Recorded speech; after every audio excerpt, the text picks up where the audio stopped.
must not be a destination for illicit money.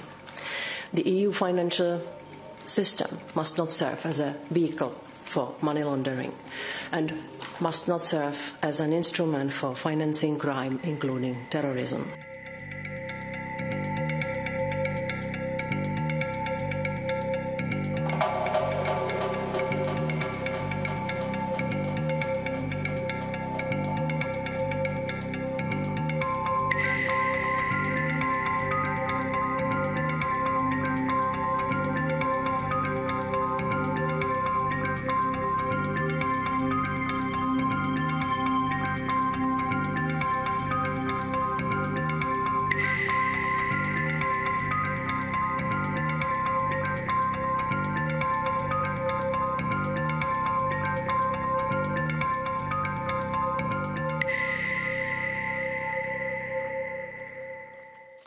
Well, let's come clean on the dirty money blacklist now with TRT World's editor-at-large, Craig Copetas, who joins us now from Washington, D.C. Hi, Craig. So another black mark against Saudi Arabia. Apparently they set up shop in Brussels in order to lobby them to get off this list. Do you think Riyadh deserves to be there?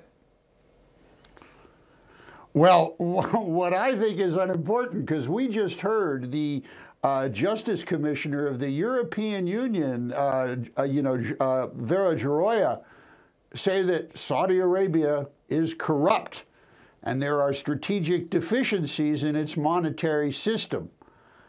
That's big news, Oscar. There's going to be enhanced vigilance on Saudi money movement, and Saudi Arabia is now being lumped together with the likes of Panama, Nigeria, Botswana, Iran, Ethiopia, Iraq, and not to leave out the United States, also Puerto Rico and the U.S. Virgin Islands as offshore money launderers.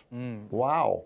Yeah, it is quite shocking, isn't it? But I'm wondering, how might this move affect Crown Prince Mohammed bin Salman's 2030 vision project, where he wants to modernise the Saudi Arabian economy, presumably with the help of international partners? And you would also think that international transactions would need to flow freely. How might it impact that? Yeah.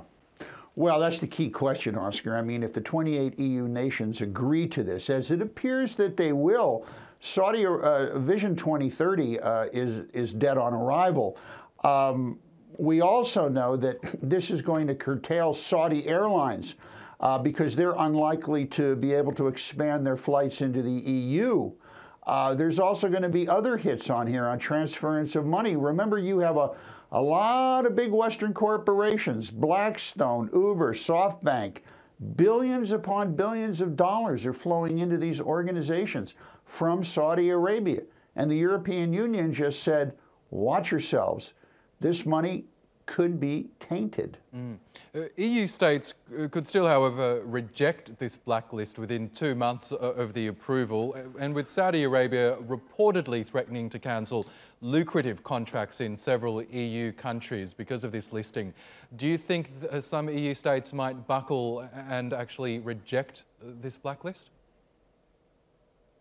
Well, that's what we have to wait and see. I think it really depends on how much Saudi Arabia has invested in the country in question. Now, there are some countries that are really going to balk at this, and I think we both know which country is principal among them, and quite soon will no longer be part of the European Union, if I'm not mistaken. Well, that was going to be my next question. I came across the same line because apparently Reuters is reporting that Britain was quite openly pushing for Saudi Arabia not to be included on this blacklist. Why on earth would they do that? Oh, why would they do it? Let's talk about the 126 arms export licenses worth over £1 billion pounds that Great Britain signed with the Saudis in 2017, which is, rolling over until now. Or last March, I believe it was, the young Prince Mohammed bin Salman visited Prime Minister Theresa May and promised in the neighborhood of 65 billion pounds of investment into the UK from Saudi Arabia. Now, That is big money, and it's even bigger money if Great Britain goes ahead with Brexit. They're going to need all the cash they can get, and the Saudis are apparently there and willing to give it to them. We know that Washington hasn't yet responded to Saudi Arabia's appearance on this blacklist. Do you think perhaps Washington might give them a helping hand in some way to help them circumvent these restrictions? Yeah, that's a really interesting question, Oscar. Washington had kind of woke up late to this news here this morning. I had a chance to speak with some people on the House Foreign Relations Committee. It depends what side of the aisle you're on. I was speaking to Democrats. They like it. They see this as the European Union, flexing its extraterritorial application of law, of arming money, turning it into a weapon to stop terrorism and illegal financing. No one is surprised by this, Oscar, at least the few people I spoke to here.